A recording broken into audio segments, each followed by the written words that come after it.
नमस्कार दोस्तों, ये स्ट्रीम में आपका फिर से स्वागत है। मैं आपके सामने रमन आज फिर एक स्टोरी के साथ। दोस्तों, आज मेरी स्टोरी का नाम है खजाने की खोज।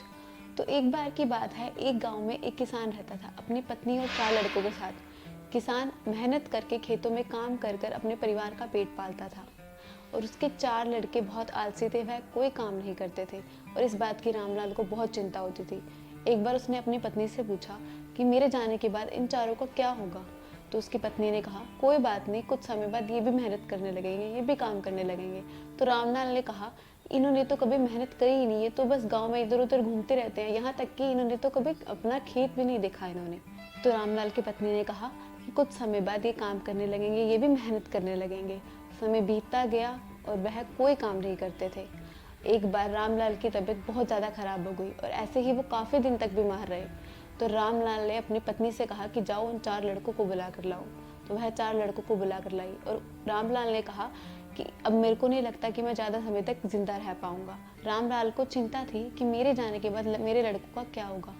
तो रामलाल ने अपने बच्चों से कहा कि मैंने जितनी भी पूंजी कमाई है, जितना भी काम किया है, सारा मैंने खेत के नीचे दबा कर रखा है, तो मेरे जाने के बाद तुम आपस में बांट लेना।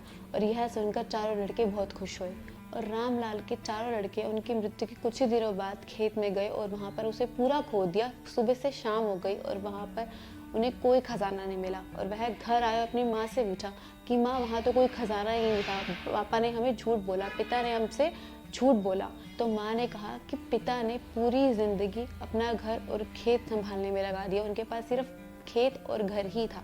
तो माँ ने कहा कि अगर तुमने खेत खोद ही दिया तो उसमें बीज भी तुम ही बो दो। और माँ के कहने अनुसार उन्होंने वहाँ पे पानी डालते गए और कुछ ही समय बाद वह खेत पक गई और उसे बेचकर उन्हें बहुत अच्छा मुनाफा हुआ, जिसे देखकर वह बहुत खुश हुए और अपनी माँ के पास गए और उन्हें कहा, देखो माँ, हमें कितना मुनाफा हुआ है। और माँ ने फिर ये बात बोली कि तुम्हारे पिता इसीलिए यह कह के गए थे कि तुम्हारा खजाना खेत में है। इसका मतलब यही था कि जो तुम पूंजी कमा रहे हो, जो तुम्हारा खेत है, वहीं से तुम्हारा खजाना आएगा, वहीं से तुम्हारी आमदनी आएगी। तो पिता का यही कहना था कि काम करो, मेहनत करो। तो दोस्तों, इस स्टोरी की यही सीख है कि हमें मेहनत करनी चाहिए, हमें मेहनत से नहीं भागना चाहिए, हमें जितनी मेहनत हो सके उतनी करनी चाहिए। तो दोस्तों, आपको एक ऐसी स्टोरी लगी, हमें लाइक कमेंट करके ज़रूर बताइएगा। देखते रहिए यस टीवी। धन्यवाद।